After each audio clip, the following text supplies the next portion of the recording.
A paz do Senhor a todos. Amém. Pela graça de Deus, estamos nesse domingo rendendo cultos ao Senhor na sua casa e agradecemos pela sua bondade e misericórdia. Ele nos permite estar aqui mais uma vez exaltando o seu nome. Nós agradecemos porque Deus tem sido bom e a sua misericórdia continua firme sobre nossas vidas a cada dia. Eu gostaria que todos os que estão assistindo pudessem abrir suas Bíblias em João, Evangelho de João, capítulo 19, e fazer a leitura em dois lugares, versículo 19 e 20, e depois você vai ler o versículo 30. Eu vou estar falando sobre esses versículos e você já os tem na mão. Eu acredito que, apesar do tempo, eu comecei a falar sobre a cruz faz mais de 40 anos, quando eu conheci um livro que se chama A Glória da Cruz, escrito por Oswald Chambers no ano 47, 48. Caiu nas minhas mãos e eu realmente fiquei perplexo. Às vezes que ia lendo ficava incomodado pela revelação completa da cruz, sabendo de antemão que em Gálatas, capítulo 6, versículo 14 diz: mas longe esteja de mim a não gloriar-me a não ser na cruz de nosso Senhor Jesus Cristo. Faz parte das 613 leis, porque não são somente 10 mandamentos, são 613. E um deles é: maldito aquele que for pendurado no madeiro. E o apóstolo Paulo, perito na matéria, muito capacitado, ele fez esse comentário. Para mim foi no primeiro momento horroroso. Como pode ser que Paulo, conhecendo a lei, ele se gloria na cruz? Então, Oswald Chambers, ele foi abrindo meu entendimento e mostrando o porquê era tão importante, que revelações tem a cruz. E hoje vou pegar algumas coisinhas a mais da cruz, mas eu quero que você lembre, não sei se aqueles tipo Áurea, Tio Mo, podem chegar a lembrar, Sérgio, eu preguei esse tema já nos anos 80 em nossa igreja, a glória da cruz. Então, eu acho interessante que o apóstolo Paulo se gloria, ele se gloria no Senhor, mas também se gloria na cruz. Qual é o mistério? Eu perguntei naquele dia, e faz parte desse pequeno estudo que eu fiz sobre a glória da cruz. Qual é o mistério que envolve, que revela, que traz, que apresenta um instrumento de derrota? Que graça há em você se gloriar num instrumento que foi usado especificamente para crucificar nosso Senhor, e ainda assim você se gloriar, porque aí começa o estudo desse irmão chamado Oswald, que ele diz porque a cruz era o lugar onde tudo terminava, era o fim dos sonhos, era o fim da pessoa. Lá ele terminava a sua carreira, mas na cruz onde Jesus morreu, foi o começo de uma nova geração, foi o começo de um novo povo, foi um novo começo de um novo amanhecer. É a cruz que trouxe a nós onde Jesus morreu, a cruz onde Jesus morreu. Nós vimos no filme Os Cruzados que os cruzados iam com uma cruz enorme para combater os muçulmanos, mas não estava o poder na cruz. A importância da cruz residia em que naquela cruz especificamente tinha sido crucificado Jesus, e de ali ele se levantou. Lá ele carregou nossas dores. Na cruz que está falando o apóstolo Paulo, não é a cruz onde morriam os sonhos, não, é a cruz onde começava uma nova vida para você e para mim. A cruz não é o lugar de derrota, é o lugar de triunfo para a igreja cristã. A cruz não é um lugar para nós pensar que acabou tudo, não, é o começo de um novo tempo. É disso que eu estava trazendo enquanto fui preparando a palavra, porque isso é uma introdução àquilo que eu queria falar, que é a respeito do epígrafe da cruz. Se lembram? Eu até comentei, acho que comentei na quinta-feira com as meninas, sobre o epígrafe da cruz, que foi colocado, que nós acabamos de ler, quando diz assim, desculpe, não tenho que me mexer.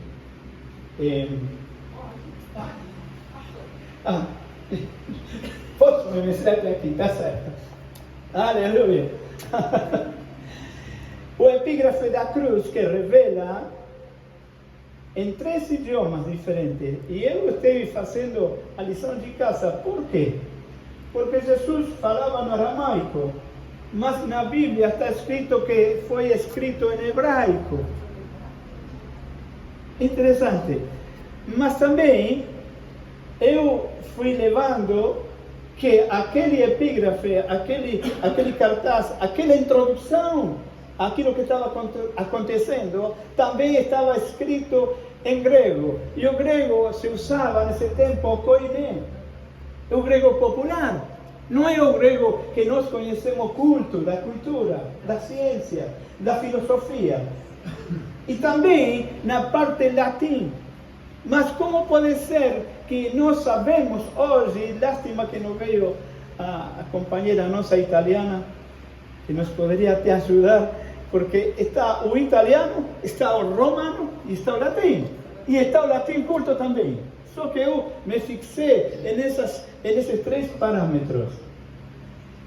Cada uma dessas culturas representa o que Jesus realmente foi e vai continuar sendo. Está por sobre todas as coisas. Essas culturas estão reconhecendo que sim, Ele é rei por sobre todas as coisas. Quando nós pensamos em Roma, nós pensamos no poder militar, nós pensamos na força da conquista, de entrar, de tomar pela força cidades inteiras. Isso eram os soldados romanos, poderosos, mas nós sabemos que na cruz foi crucificado aquele que tem todo o poder, que Ele é onisciente, onipresente, onipotente, o nosso Jesus que todo pode, está por cima de toda força, como dizem por aí, todo é força, só Deus é poder. O dunamis, o único, onisciente, onipresente. Eu acredito quando o Pôncio Pilatos colocou essa frase, nem imaginava que estava falando tão seriamente as culturas vindouras. Até nossos dias nós podemos lembrar que cada uma especificamente dessas culturas, dessa linguagem, desse idioma, o aramaico é um idioma popular de algumas regiões, não era o idioma geral do povo de Israel. O povo de Israel fala hebraico. E não fala somente hebraico. Eles têm várias formas de falar. Eu fiquei surpreso quando esteve em Israel. A primeira vez eu falei, não está falando em hebraico, está falando em... Como se chama, Sérgio? Me ajuda. Está o hebraico, o aramaico e o... Não. Dentro do panorama judeu estamos falando. E disse, thank you very much.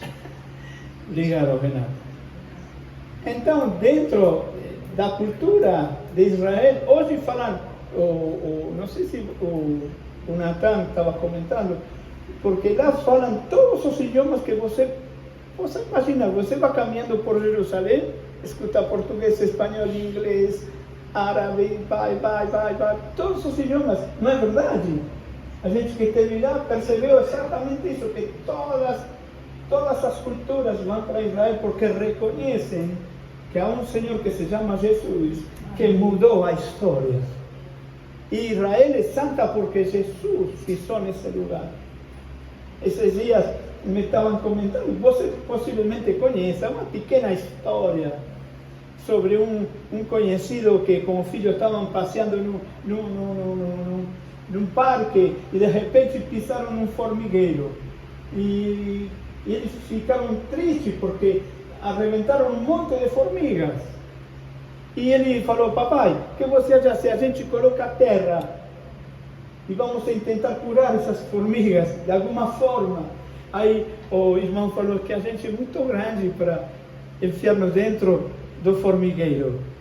Da mesma maneira, Jesus, quando viu nossa condição deplorável, terrível, ele pensou: eu vou dar uma saída à humanidade, eu vou ajudar a humanidade. Mas ele percebeu que era muito, muito grande. Então ele fez o seguinte: ele se fez como um de nós e veio a esse mundo, e ele se chamou Jesus. Amém. Então, quando colocaram Jesus rei dos judeus, ele é rei do universo, ele é o rei do multiverso, ele é o rei do presente, ele é rei do futuro, e ele é rei para todos sempre. Aleluia, amém. Uma salva de palmas para esse Jesus. Bendito o nome do Senhor. Quando nós falamos da cultura grega, nós pensamos que a ciência, a capacidade do conhecimento, a inteligência, o saber, tudo aquilo que envolve a filosofia, tudo que envolve os grandes homens que sabiam falar, pensamos nos gregos. Mas até em grego foi colocado para que possam reconhecer que somente eles têm a força da palavra, mas Jesus é o único que tinha a palavra viva. Ainda hoje, uma palavra de Jesus muda teu futuro. Os gregos podem falar milhares de palavras, mas Jesus fala éfata e se abre. O grego pode escrever milhares e dictaminar coisas para os doutores, mas Jesus fala se sano e automaticamente somos sanos. Ainda que a cultura possa falar de coisas bem profundas que a gente não compreende, mas no universo de Jesus, ele abre sua boca e ele revela essas coisas mais profundas que se chamam amor. Quem falou como Jesus? O centurião foi buscá-lo, os soldados foram pegá-lo, peguem ele, tragam ele, mas não podemos pegar ele. Por quê? Porque ninguém fala como ele não fala como aqueles gregos, ele não fala como aqueles latinos, ele fala como um Deus verdadeiro. As palavras dele têm vida. Ainda hoje, quando nós falamos de nós mesmos, não vai produzir nenhum impacto. Mas quando nós deixamos que Jesus tome controle, a coisa muda. Quando nós vamos a cuidar daqueles monstros e você abre a boca, o que acontece? A resposta. As pessoas são tocadas, transformadas. Eles estão vivendo no inferno e você o traslada do inferno para o paraíso, da escuridão para a luz brilhante. Isso é que faz a cruz com todos aqueles que se aproximam a ela. E por último, porque eu falei que ia falar pouquinho, ainda que não acreditamos.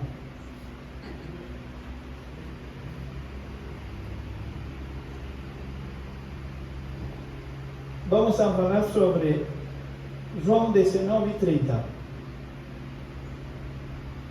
Está consumado.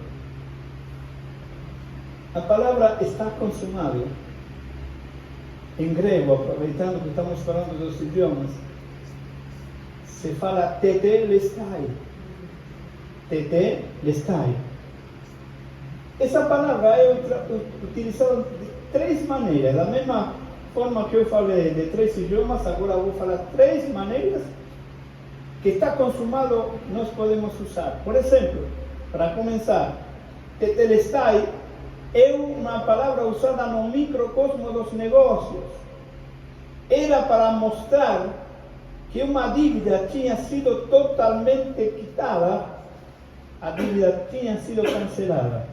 Quando Jesus disse, está consumado, está tudo pago. Você não precisa meter na mão no bolso. Já foi pago para você. Não importa o tamanho do pecado, não importa a intensidade do erro que você cometeu, Se você, nesse dia tão especial, em onde nós estamos relembrando mais uma vez, do dia que o Senhor tomou pão com seus discípulos, quebrou o pão, tomou vinho, e Ele nos trouxe essa realidade. No dia que o Senhor foi traído, tomou pão, e tendo dado graças, o partiu e disse. Quando Ele estava fazendo isso, Ele estava já assentando-nos com Ele na mesa dos vitoriosos. Já o Senhor estava disposto a pagar todas as dívidas que você está preocupada com ela. O Senhor já pagou as dívidas que você tinha. Obrigado, né? Obrigado, Senhor. Segundo, tetelestai é usado também no contexto jurídico. Uma condena tinha sido completamente cancelada, anulada na sua totalidade, e já não tinha mais recursos, se usava tetelestai. Você não tinha para onde ir. Nosso destino era um lugar quente, mas Jesus meteu a mão naquele lugar quente e nos resgatou e nos colocou assentados aqui, nessa mesa, para estar junto com Ele, glorificando o seu nome. Louvado o nome do Senhor. E para terminar, essa palavra tetelestai também é usada na área militar. Aparecia em cena a palavra tetelestai quando uma batalha, uma guerra era vencida. Era uma palavra que usavam como a conquista final, o triunfo sobre os inimigos rendidos. Quando Jesus disse na cruz, tetelestai, ou está consumado, estava declarando ao nosso favor que a dívida de nosso pecado foi completamente quitada, tua condena foi paga. Então hoje nós podemos assentar à mesa. Amém. Pela sangue. Desde o livro do Gênesis começa o sangue, uma fitinha vem percorrendo toda a Bíblia. E se você tivesse a paciência de acompanhar, você vai ver que o sangue de Jesus começa no Gênesis. E quando no Apocalipse o João pergunta para o anjo, quem são esses que vêm com as suas vestes brancas tintas em sangue? Esses são os que vêm da grande tribulação, que venceram pelo sangue do Cordeiro. Você não venceu porque você deu uma oferta boa. Você não venceu porque orou muito. Você não venceu porque fez um monte de jejum. Você venceu pelo sangue do Cordeiro que foi derramado na cruz por cada um de nós. Dá uma salva de palmas para esse sangue.